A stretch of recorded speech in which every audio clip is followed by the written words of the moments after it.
நாம் கம்பு சாதத்தை குக்கரிலே செய்வதால் நன்றாக வெந்து வந்துவிடும். ஃப்ரெண்ட்ஸ், நாம் கம்மஞ்சோறு செய்வதற்கு ஒரு டம்ளர் கம்புவை நன்றாக சுத்தம் செய்து 10 நிமிடம் ஊற வைத்து விடலாம். நாம் 4 முறை சுத்தம் செய்த பின் தண்ணீர் ஊற்றி ஊற வைத்து விடலாம். 10 நிமிடம் ஊற வைத்து விடலாம். கம்பு 10 நிமிடம் ஊறி வந்துவிட்டது. நாம் வடிகட்டி எடுத்து விடலாம். நாம் கண்கரண்டியில் வடித்து எடுத்து விடலாம்.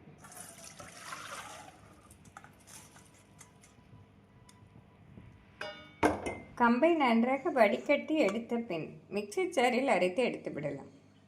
ஃப்ரெண்ட்ஸ், தண்ணீர் இந்தளவு நன்றாக வடிந்த பின் மிக்சியில் கரகரப்பாக அரைத்து விடலாம்.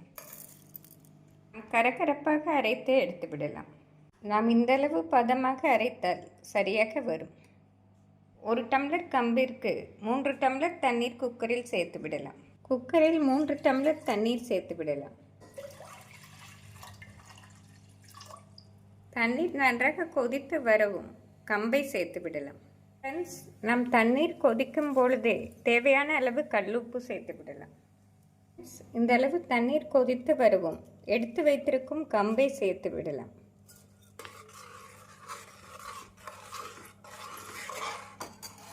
கம்பு சேர்த்து நன்றாக கொதித்து வரவும் மூடி போட்டு 2 விசில் வைத்து எடுத்து விடலாம்.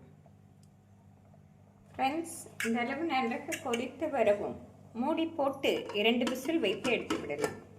2 விசில் வைத்தோம் என்றால் நன்றாக வெந்து வந்துவிடும். குக்கர் ப்ரெஷர் ரிலீஸ் ஆகவும் திறந்து விடலாம். மணக்க மணக்க கம்பு சாதம் அருமையாக ரெடி. ஃப்ரெண்ட்ஸ், இந்த அளவு சற்று தளர்வாக இருந்தாலும் ஆறவும் நன்றாக கெட்டிப்பட்டு வந்துவிடும். கம்பு சாதம் ஆறவும் இந்த அளவு கெட்டியாக வந்துவிடும். ஃப்ரெண்ட்ஸ், இந்த அளவு இருந்தால்தான் சாப்பிடுவதற்கு சரியான பதமாக இருக்கும். ஃப்ரெண்ட்ஸ், மணக்க மணக்க கம்பு சாதம் அருமையாக ரெடி. நாம் இதே முறையில் குக்கரில் வேக வைத்து செய்தோம் என்றால் மிக விரைவாக செய்துவிடலாம். ஃப்ரெண்ட்ஸ், இந்த சுவையான கம்பு சாதத்துடன் சின்ன வெங்காயம், பச்சை மிளகாய், மோர் ஊற்றி சாப்பிட்டோம் என்றால் மிக அருமையாக இருக்கும். இதனுடன் வடகம் வைத்து சாப்பிட்டாலும் மிக சுவையாக இருக்கும்.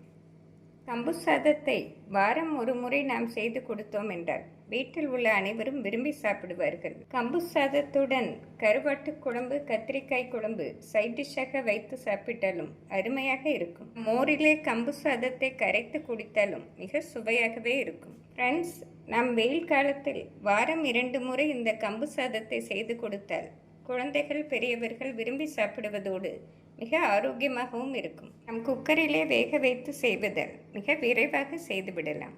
ஃப்ரெண்ட்ஸ், வெயில் காலத்திற்கு ஏற்ற இந்த கம்பு சாதத்தை செய்து பார்த்து எப்படி இருக்கிறது என்று கூறுங்கள். Thank you friends.